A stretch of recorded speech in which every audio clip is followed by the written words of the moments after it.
Hi friends. So, injured knee. This happened during grappling. It's undiagnosed at this moment. It's kind of a shearing pressure that went down the front of the knee and was extremely painful. But it doesn't have to stop me. Now, we're all going to encounter times when we are injured, when we are sick, when something just puts our body in a different place than it used to be. Sometimes this is a very temporary thing. Other times we lose a limb or we get an illness that's never going to go away, and then we have to adapt in a more permanent manner. But the vital thing to remember is that our bodies are going to go through these fluctuations.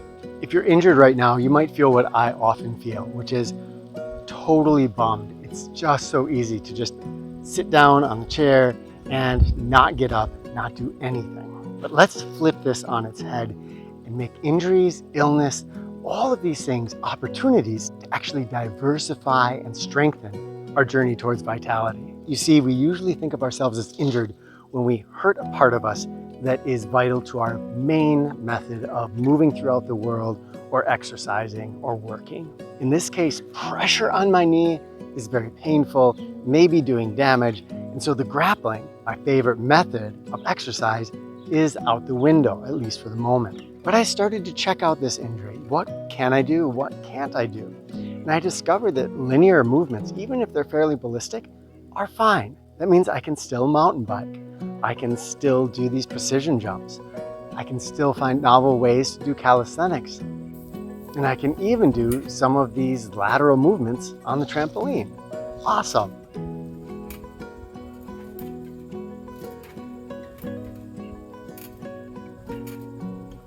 But what if I was so injured that I just couldn't use this leg? Or let me get more extreme and say, I'm so injured that I have to just lay in bed. What can I do then? Well, that's where this gets kind of cool. You know, being restricted to bed, that's not so cool. But the fruits that we can gain from this, they are cool. There I am, laying in bed, saying, what can I possibly do to work my body? And I might find, wow, I can do isometrics. I can tighten up muscles and release those muscles. I might find that laying there in bed, I can take my arms and I can press in against my legs and get some isometrics. Press my hands together, pull them apart. Maybe I discover that I can press with my head into the bed and I can try to raise my body up and work the back of my neck. If I'm able to, maybe I can roll over on my front and do the same with the frontal neck muscles. And it gets even better because let's say I'm feeling so injured or so sick that I just cannot move my body. Then I'm asked to say, what else equates with vitality and health for me? There might be parts of myself that I've been neglecting, like my mind. Could I spend some time meditating?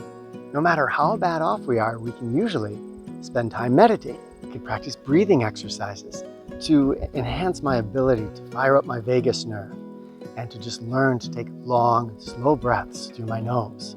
Or I could take this time when I'm laid up to look at my relationships and say, how could I strengthen each of the relationships in my life that are really important to me?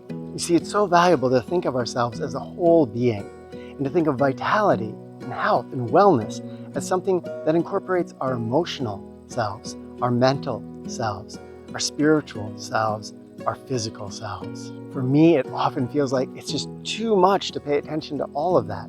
So when I'm injured, it's an opportunity to say, what have I been leaving out?